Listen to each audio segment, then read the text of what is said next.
Hi, welcome to update number 20 on the Lackawanna cutoff, where we'll be talking about the impact of President Biden's withdrawal from the 2024 election.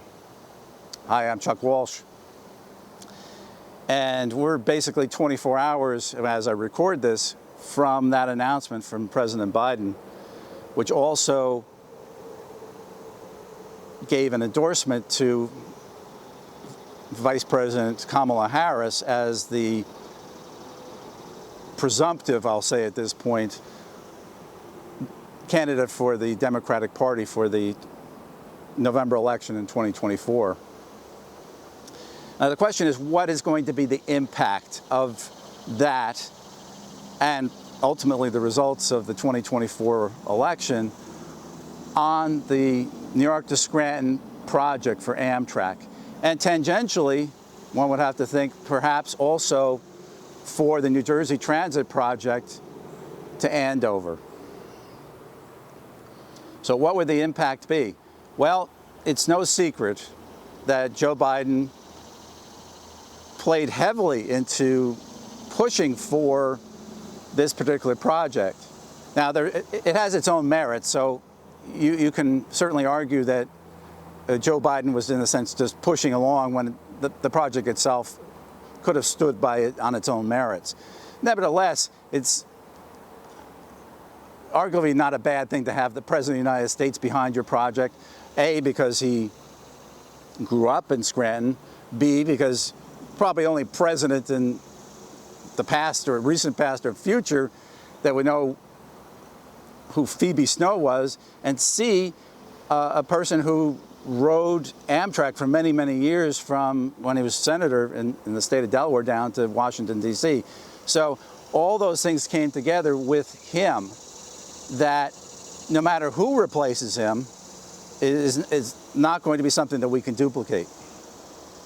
Now the question is, and there are two scenarios here, of course, is that, well, what happens if the Democrats win or what happens if the Republicans win? Well, for the Democrats, and at this point, it would seem that Kamala Harris has the upper hand and is the most likely to be the replacement. Of course, they have to go through the convention in August for the Democrats, so it's not a done deal, if you will, for Kamala Harris to be the replacement on the ticket in November for the Democrats. But from the perspective of what that would mean, let's say Kamala Harris, Vice President Kamala Harris, becomes President Kamala Harris, one would think that probably the difference in policy is going to be not that much, at least in terms of this project. I think that's a pretty fair assessment. Once again, it's not President Biden pushing for this project, but at least in the bigger picture, it probably isn't going to make a huge difference, nor for the other things that would be affected by a Trump presidency.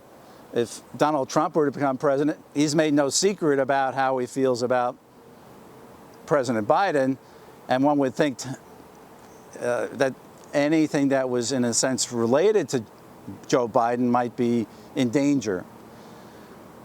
Now the question is, well, what specifically might happen? Well, we don't know. If you look at Project 2025, which is the ultra-conservative playbook that is being used by the Trump people, they're kind of walking it back, but you have to figure that if Mr. Trump becomes president, that's going to be that 900-page document is going to be the basis of policy.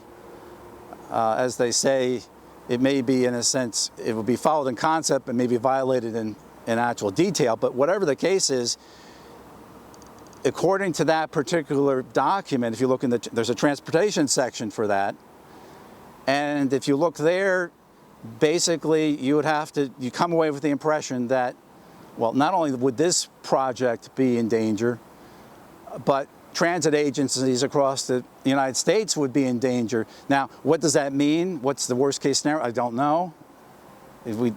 It's impossible to say, but it might be scary. Let's put it that way. In terms of some of the scenarios that have been talked about, we don't know. I mean, It's impossible to say.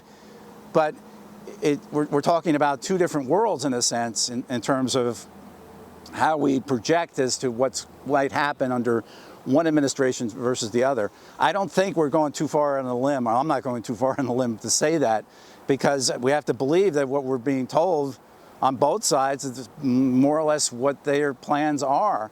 And certainly the Democrats don't, as far as we know, have any plans to disrupt the infrastructure bill and all the funding that came out of that.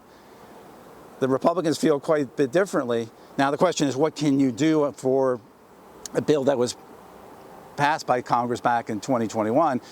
Well, it's unlikely it's going to be repealed. That's almost impossible. You need like a 2/3 majority in both houses of Congress, and as a result, that's probably not something that would ever happen.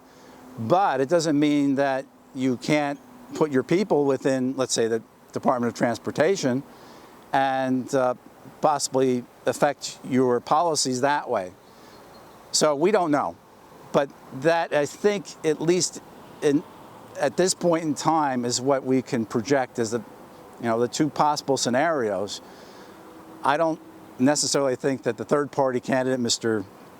Kennedy, RFK Jr., is really going to play much of a role. But sometimes third-party candidates can play a spoiler role. We don't know.